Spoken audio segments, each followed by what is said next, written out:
Hi, it's Mark Bossert, producer of the Pawlik Automotive podcast, here with Mr. Bernie Pawlik, the big bopper himself, here in Vancouver, talking about cars. How are you this morning, Bernie? Doing very well.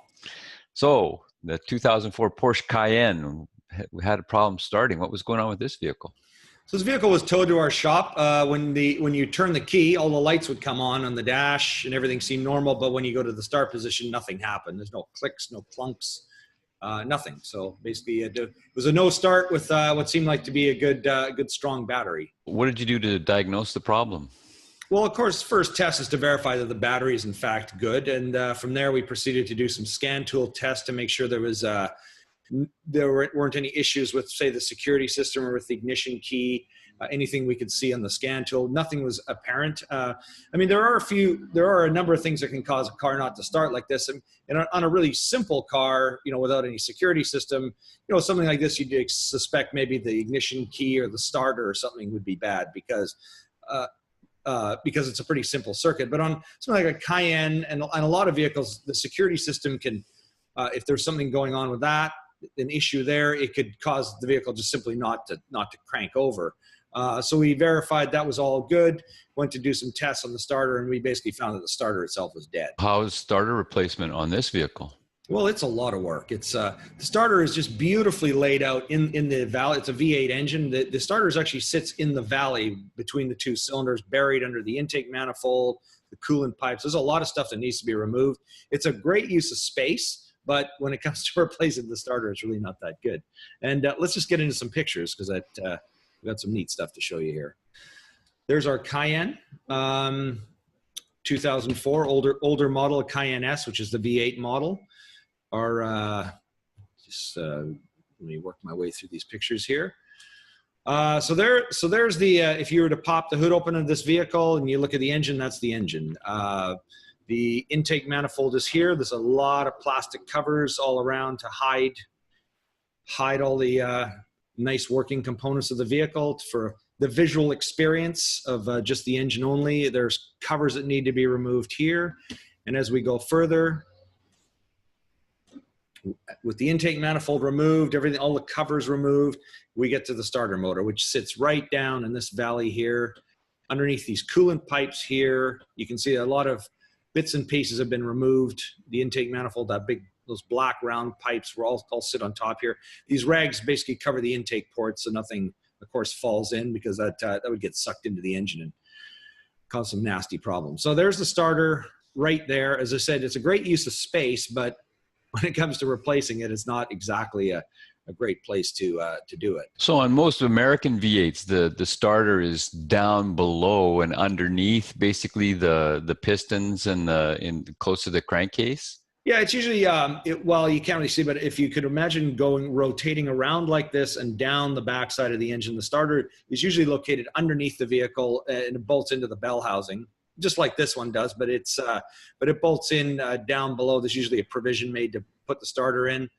So this one's really at the top of the flywheel, basically. It's really at the top, yeah. And it's not the only vehicle. There's Cadillacs that have this type of design as well. So, it's not a Porsche unique thing, but, it's certainly, as I say, it's not the best place to remove a starter. And whenever we replace these, of course, I mean, we do put a warranty on our work. I always hope this is not the kind of warranty job that ever comes back because it's a lot of work for us to replace it. One thing about electrical parts, they are probably a more common failure. I hope I'm not jinxing this repair by saying this, but starters and alternators seem to be one of the more common failure items that we repair. They, just by the nature of what they're electrical components, they do tend to fail a little more frequently than other parts. Sometimes they'll go for years, but the failure rate is a little higher. There are new ones available. I mean, it used to be traditionally you'd always replace it with a rebuilt part. There are brand new ones available. And we have used them, but we tend to find that a lot of these are cheap Chinese manufactured parts that actually the brand new ones don't even last as long as the remanufactured original component. So we've actually just pretty well stick with a good brand of remanufactured component. Not that Chinese components can be inferior. It's just sometimes they're made more cheaply as for budget reasons. Exactly. And I hate saying cheap Chinese because, I mean, I remember when I was young, and you probably remember too, that they used to say Jap crap. It was like Japanese manufactured products were bad. I mean, when you look at maybe they were when, you know, in the 1960s, but I mean, they just rocketed forward in quality. I mean, nobody ever thinks of anything Japanese as being crappy, and no one has for a long time. And the thing with Chinese, they make a lot of stuff, and a lot of it's good, but there's just a lot of low standard manufactured items. Undoubtedly, I mean, look at a lot of our smartphones are made in places like that. And the quality of those is pretty good for most of them. Well, if you're looking at Apple iPhones, they make 1 million of them a day, and the failure rate is terribly small compared to. Absolutely. So there's lots of great Chinese stuff, and so I probably should take the cheap. So we'll just say cheap offshore. Well, you know, it's made poorly. Yeah, poorly made, cheap quality. And you know, this is the thing we often battle in our industry is what are the economical things to buy? I mean, if you buy the part from the dealer, you'll pay a huge amount of money, and often it's not worth the extra amount of money. And many of their components will be remanufactured anyway. So you just hope, you know, that their standards are high. So there's the starter location. We have one more picture to look at, and that is the coolant pipe. So the coolant pipes sit over top of the starter, and then of course you can see now the rags have been removed. You can see the intake ports. So the next step in the installation here is to put the intake manifold over top, and then put these air pumps back in, and all the other covers and bits and pieces, and then away it goes. So don't these vehicles have issues with leaking coolant pipes? They do, and they did. The coolant pipes used to be made of plastic on these earlier models. I'm not sure when they stopped making it, probably maybe 07 or something like that. But the original coolant pipes were plastic, so these have been replaced, and they would fail at an alarming rate at a very early age. And a lot of engines died an early death because of that, because the coolant pipes would leak, people wouldn't deal with it, the engine would overheat, and yeah, not a fantastic design, and not something I'd expect out of such a high-end expensive car. And what was wrong with the original design of coolant pipes? Basically plastic. The plastic, they were made of plastic. They expand and contract, break, shrink, and basically they just contributed to leakage. The new metal pipes, of course, they have O-rings in each end. The metal isn't subject to the same forces, and it's much more durable. After this extensive amount of repairs, how was the Cayenne? Oh, it's good. Yeah, it started fine, ran great. This vehicle ran quite well. There are a lot that don't seem to.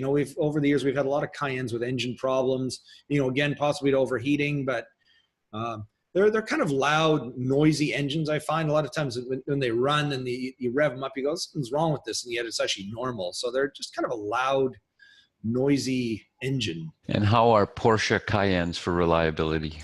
You said that very well. Not Porsche. It'll keep some of our fans happy. They're never happy. Come on. Yeah. There's always some people who complain. Anyways, I'd say overall, they're not the most reliable vehicle. I mean, things like, as I was mentioning, the coolant pipe issues they had, the noisiness of the engine. Not the easiest vehicle to service. I mean, a battery replacement involves removing the seat to take the battery in and out. Again, this isn't unique necessarily to this vehicle, but they're a very complex vehicle. And I'd say, they're probably rushed into production at the beginning.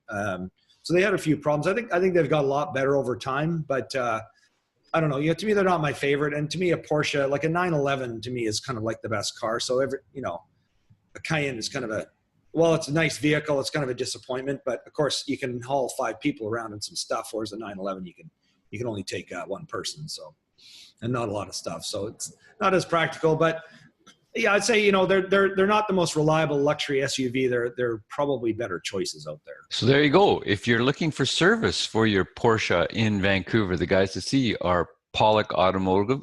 Pawlik Automotive. You can reach them at 604-327-7112 to book your appointment. Or check out their website, pawlikautomotive.com.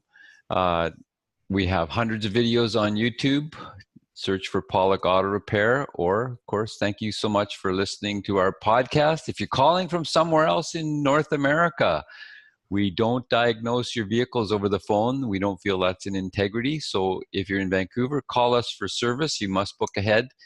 And thank you for watching. Thanks, Bernie. Well, thanks, Mark, and thank you for watching. We really appreciate it.